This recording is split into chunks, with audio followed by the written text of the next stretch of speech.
কলাটা ওই ওপরে প্লেটের মধ্যে দিতে হয় এরকম ভাবে। বাসনটা কেন মেজেছো? তুমি এখানে বাসন মাজতে এসছো আমাদের বাড়িতে? কোন করছিস কেন রে? আমি তোদের বাড়ি আমাদের বাড়ি বুঝি না, আমি সব তুমি এখানে বাসন মাজতে এসছো? অন্য কথা বলবি না, যা তো। তুমি বাড়িতে করো এরকম? তা করি না।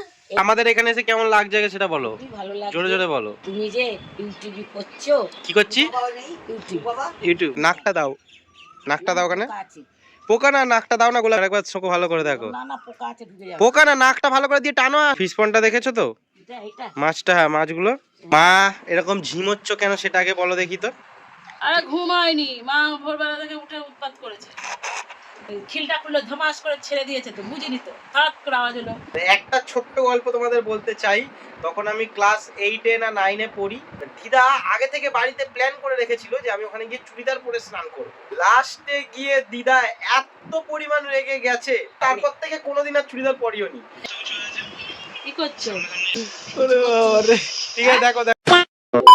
আজকের ব্লগটা শুরু করছি চায়ের আড্ডা দিয়ে। আমি তো এখন ঘুম থেকে উঠলাম, চা খাচ্ছি। মা দিদা চা খাওয়ার আগে গেছিল কালীতলায়, আমাদের এখানে যে কালী মায়ের মন্দির আছে সেখানে পুজো দিতে। মা সিদ্ধেশ্বরী বল। হঠাৎ করে কেন পুজো দিতে গেল সেটা মাই বলবে। প্রথমে দেখাই, এই যে সবাই চা খাচ্ছি। তো তুমি হঠাৎ করে গেছিলে কেন আজকে আবার? ওই শনিবার আজকে, আর দিদা এর আগের বারে এসে যাওয়া হয়নি। এবার দিদা তো মা কালী ভক্ত, বাড়িতেও মা কালী আছে, আসলেই সিদ্ধেশ্বরী মার কাছে পুজো দিতে যায়, তাই দিদাকে নিয়ে গেছিলাম। তুমি যাওনি এর আগে? দুদিনের মধ্যে একদিনও না না। আচ্ছা ঠিক আছে, তো চাটা খেয়ে নাও। প্রসাদ আছে, দিদা জামা কাপড় চেঞ্জ হয়ে গেছে। আচ্ছা, আমি এখনো ছাড়িনি, চা খেতে বসে গেছি। কাজের টিফিন কি কখন করবে, কি করবে? দিদা সকাল ভোর থেকে উৎপাত করছে, আমার মাথা ব্যথা ধরে আছে, ঘুম হয়নি। কটায় উঠেছে দিদা?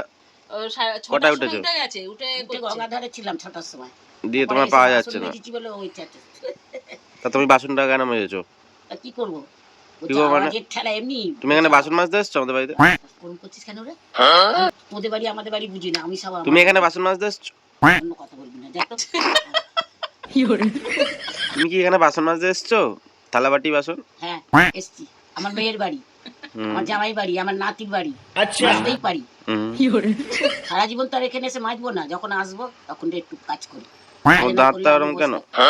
তোমার দাঁতটা ওরম কেন? আমার তো ওই ওষুধ খেয়ে এরম হয়ে যাচ্ছে। না না, উঁচু উঁচু উঁচু হয়ে যায়। ওষুধ খেয়ে উঁচু হয়ে গেছে। আমার দাঁত তো না, তুই বললি ওরম কেন, এবার উঁচু বলিস নি তো। না না, ওরম সেটা ঠিক আছে। দিদা যাই দুদিন এসছে, কোনো মজা করা হয়নি, পিছনে লাগা হয়নি। পিছনে লাগলে আবার এক্সট্রিম পিছনে লাগা হয়ে যায়, দিদা দেখবো তখন আবার ব্যাগ পোটা নিয়ে বাড়ি চলে যাচ্ছে। তো সেই জন্য পেছনে অতটা লাগা হয়নি। তো অল্প অল্প করে হোক। আর মেনে এই কদিনে এসছে, মানে নেড়া পড়া ছিল, এই একটা ব্যস্ততা ছিল, তারপরে দোল গেল, তো ঠিক আছে আজকে একটু পিছনে লাগা হবে, আনন্দ হবে। 1 hour later.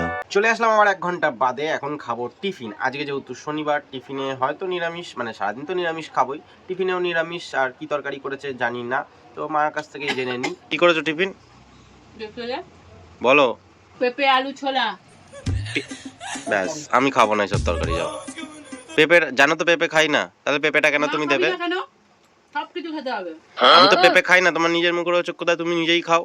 এখানে পেঁপে আলু কিসব দিয়ে করেছে, রুটি, আবার অমৃতি দিয়েছে, আবার কলা। কলাটা ওই ওপরে প্লেটের মধ্যে দিতে হয় এরকম ভাবে? সত্যি বাবা, তুমি তো আর এক দেখছি গামছা পরে রয়েছো সেই নেড়া পড়ার দিন থেকে। মিষ্টি দিচ্ছি, মিষ্টি। কি গামছাটা পরে রয়েছো কেন তুমি এখানে? গামছা কি এটা পরে রয়েছে? গামছাটা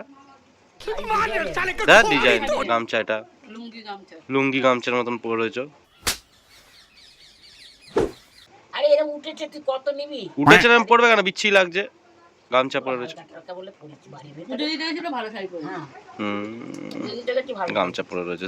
রং খেলার ভিডিও তোমরা দেখেছো, রং সবাই খেলেছো, কিন্তু রং খেলার পরে তোমাদের কেমন সিচুয়েশন হয়েছিল অবশ্যই কিন্তু জানিও। আমাদের যেহেতু পাশে গঙ্গা, আমরা রং খেলার পরে প্রত্যেক বছর গঙ্গাতে স্নান করি, সাবান শ্যাম্পু মেখে একদম ঝট করে পরিষ্কার হয়ে যায়, এমনি কলে চান করার থেকে। তো যাই হোক, চান করলাম, তখনও কিন্তু মনে হচ্ছিল যে কোনো ঘুম পাচ্ছে না, কিছু না। বাড়িতে এসে যেই খাবারটা খেলাম, যা ঘুম পেলো, আশা করি তোমাদের সাথে এরকম হয়েছে। তাও তো আমরা কিছু ওইসব সিদ্ধি খাই না, ভাং খাই না, যে কিছু ওইসব খাই না। যারা খায় মানে অনেকে আছে, তো এই জিনিসগুলো তো আর নেশার মানে ওরকম জিনিস না, দোলের দিনকে ফ্যামিলিরাও সবাই মিলে খায়। তো যাই হোক ওইসব তো আমরা খাই না, তাও এত ঘুম, কারণ সবার দোল ধরো শুরু হয় বা রং খেলা শুরু হয় 10টা 11টা থেকে, আমাদের শুরু হয়েছে 5টা থেকে। আর 5টা থেকে 2টো অবধি আবির মেখে রং মেখে থাকা মানে একটা ঠান্ডা আবির ব্যাপারটা, তো ঘুম তো আসবেই। তো সেই জন্য শরীর ভীষণ টায়ার্ড ছিল, ঘুম দিয়েছিলাম, ঘুম থেকে একদম সে উঠেছিলাম সন্ধ্যেবেলাতে। আজকে দিদা দেখো ভাত রান্না করছে। জি ও দিদা, তুমি তো বেশ ভালো শিখে গেছো, কেন? অনেক করি ভালো, না নাকি বাড়িতে? অনেক ভালো শিখে গেছো। তুমি বাড়িতে করো রম? তা করি না, এইসব দিয়ে করি না এমনি। না না, দিদা সবটা করেনি, মা উনুনটা ধরালো, আমি চালটা ধুয়ে দিলাম, দিদা চালটা দিচ্ছে ওর মধ্যে। দিদা ওটা দিয়ে দাও, তারপর আমার একটা জিনিস দেখাবো, ঠিক আছে? চলে আসলাম আবার অনেকক্ষণ বাদে স্নান সেরে। আজকে কন্টিনিউ সঙ্গে সঙ্গে ব্লগটা করছি না, কারণ এই ব্লগটা অনেকক্ষণ অবধি চলবে। মেন হচ্ছে দিদা আর মা যে বাড়িতে রয়েছে, রান্না বান্না, আর এদিকে হচ্ছে নিজেদের সব অনেক রকমের গল্প নিয়ে মেতে রয়েছে, আমি ভিডিও করার সুযোগও পাচ্ছি না। আর গরমও পড়েছে এতটা, মা দিদা রান্নাবান্না করছিল, রান্নাবান্নাটা সেরে নিক আগে, তারপরে দুপুরবেলাতে আড্ডা মারবো একটুখানি। আমরা আজকে কি খাওয়া দাওয়া করবো? এই তো অল্প দেবে। শুক্তো করেছি। হ্যাঁ, বাবাকে দিয়ে শুক্তো করেছি সব দিয়ে, বড়ি টড়ি দিয়ে যেমন শুক্তো হয় অনুষ্ঠান বাড়ি। লাউ খোসা বাটা খেয়ে দেবে, আর এই যে ডাল, নিরামিষ ডাল, ডাটা পোস্ত, আর পাঁপড়, চাটনি আছে তো, চাটনিটা বার করো। চাটনি, চাটনি ওই চাটনি নতুন করে আবার বানিয়েছো? ওই বাস দিদা, এই মেনুতে হয়ে যাবে একদম ওকে, ঠিক আছে না? মাংস খাওয়ার পরে আবার এই মেনু ঠিক আছে তো? না না, আজকে শনিবার না, আমাদের নিরামিষ। আজকে নিরামিষ, আমরা নিরামিষ খাই জানি। দিদা আমাদের জন্য নিয়ে এসেছে ফল কেটে। তো কি ফল কেটে নিয়ে এসছো? ও লেবু আর খেজুর। মৌসুমী লেবু আর খেজুর। আর আর কিছু নেই। কেন আজকে একটু শর্ট আছে। শর্ট? আজকে ফল শর্ট আছে, দু রকম আছে। তা দু রকম, একরকম তো খেলে টিফিনে। ও ব্যানানা। হ্যাঁ, তাহলে আর কি খাবে? করকম খাবে বলো? কলা খাওয়া হয়ে গেছে টিফিনে, এখন দুপুরে লাঞ্চ করার পরে এখন হচ্ছে ওই যে মৌসুমী লেবু আর হচ্ছে। তো আমাদের এখানে এসে কেমন লাগছে সেটা বলো, খুবই ভালো লাগছে, জোরে জোরে বলো। খুবই ভালো লাগছে। আচ্ছা, হ্যাঁ। আর আর তুমি যে ইউটিউব করছো, কি করছি? ইউটিউব করছো, তোমার হচ্ছে আমার অসাধারণ, খুব ভালো লাগছে, বুঝছো? তা আগের দিন কার সাথে ছবি তুললে বলে দাও। আমি আগের দিনকে ছবি তুললাম, শ্যামের মন্দিরে গেছিলাম, ওখানে আমাদের হচ্ছে বাবাই যে হচ্ছে কমল, আমি ফুলকি দেখি ছিল, আমার নাতির বন্ধু হয়, পরিচয় করালো। বন্ধু না, দাদা হয়, আমার থেকে বয়সে বড়, দাদা বলি। হ্যাঁ, পাশেই বাড়ি, কিন্তু আমি দেখে খুব আনন্দ পেলাম। আবার আমাকে নিয়ে কমল ছবি তুললো একখানা, পায়ে হাত দিয়ে প্রণাম করলো, সেটা বলো, আবির দিল, পায়ে আবির দিল মন্দিরের সামনে, তাই তো? একেই বলে ভদ্রতা। আমার খুব ভালো লাগলো। তুমি আমার দিদা মানেও তো বাবাইদারও দিদা না, মানে তমালেরও দিদা? হ্যাঁ, তমালেরও দিদা। হ্যাঁ, ঠিক আছে। আর তারপরে আমাকে যখন আবির দিল, পায়ে হাত দিয়ে প্রণাম করলো, আমি আশীর্বাদ। চোখ বন্ধ করে বলছো কেন? আমি আশীর্বাদ করলাম। কি বললে? বলে ভালো সিরিয়াল করো, আরো ভালো সিরিয়াল করো, এইভাবেই চালিয়ে যাও। আচ্ছা, এইভাবেই। হ্যাঁ, আর বলেছো যে তমাল কি বউয়ের সাথে মিল হবে কিনা জিজ্ঞেস করেছো? সেটা না, ঋষিতা ছিল। এইসব শুনলে বেশ ভালো লাগে। কালকে আমরা ঘুরছিলাম, দিদার মতন আরো অনেকজন ছিল। এই তোমার বউয়ের সাথে কি তোমার আদৌ মিল হবে? তুমি তো এখন আমার প্রেমও করছো ফুলকির দিদির সাথে, না কি বললো? ফুলকির দিদি না কে আছে, যাই হোক মানে যেটুকুনি আমার মনে আছে এটুকুনি বলছে যে কতগুলো কাকিমা ছিল, কাকিমা দিদি মানে একটু বয়স বেশি ছিল, তো ওনারা বলছিল যে এরকম, এই তোমার বউয়ের সাথে তো মিল কি আদৌ হবে নাকি, আমরা কি দেখবো? তো তারপর হচ্ছে তোমার একটা কি ফুলকির দিদির সাথে তো তোমার এখন প্রেম দেখছি, ওর সাথে কি তোমার বিয়ে হবে? তো বলো একটুখানি।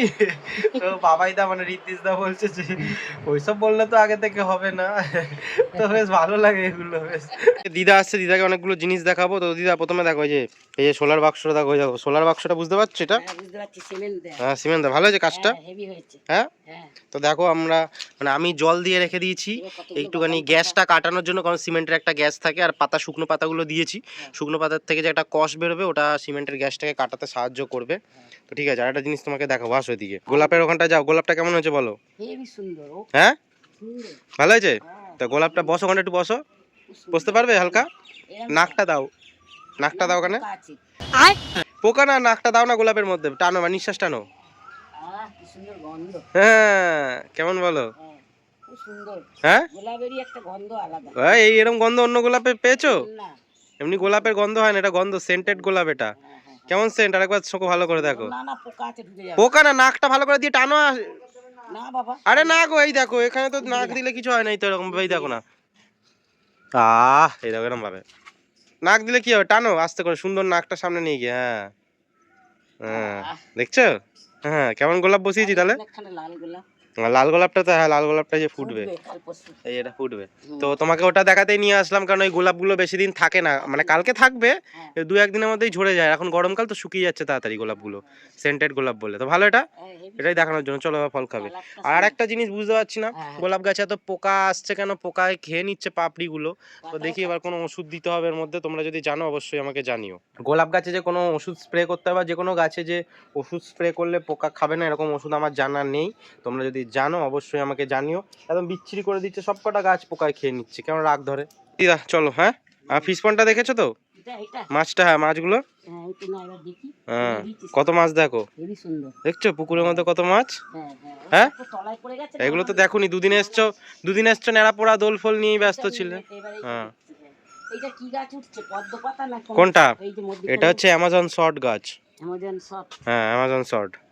যাই হোক, এদিকে দোপাটি গাছগুলো একদম ঠিকঠাক হয়েছে, তো আস্তে আস্তে বাড়বে, একটু সময় লাগবে ফুল হতে। এগুলো একটু নেতিয়ে গেছিলো যেহেতু গরমের রোদ্দুরের এত তেজ, এখন আবার ঠিকঠাক হয়ে গেছে।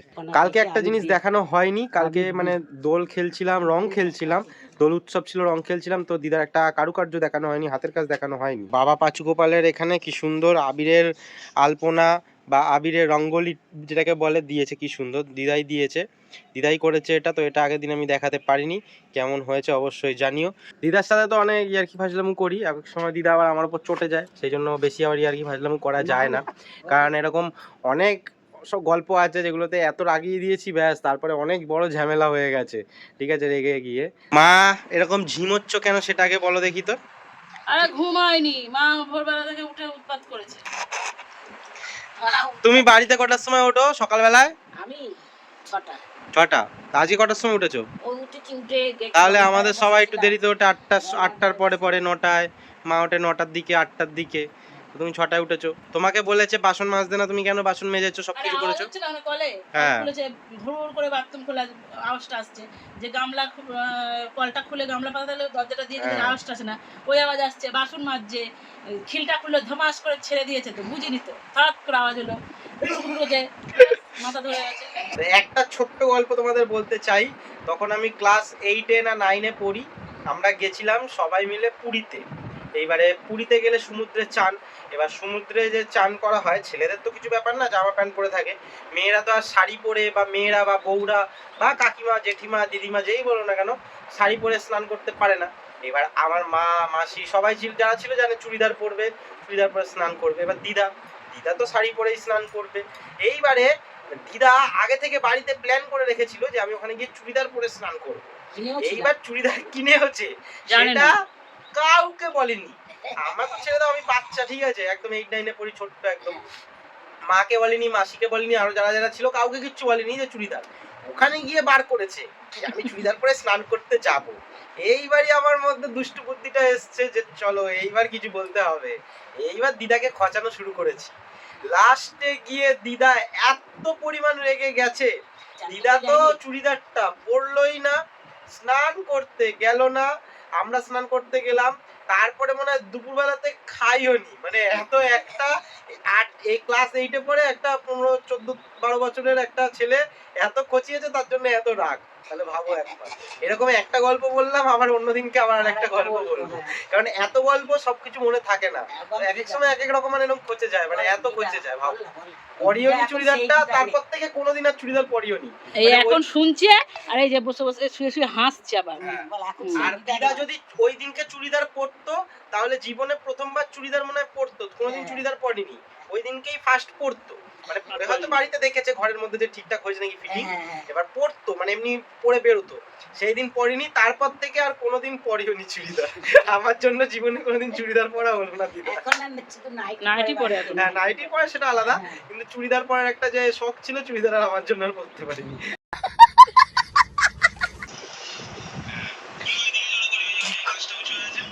কি করছো কি করছো?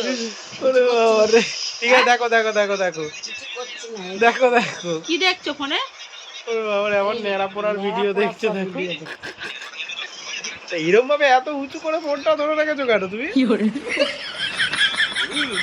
তোর ন্যাড়া পড়ার ভিডিও দেখছো?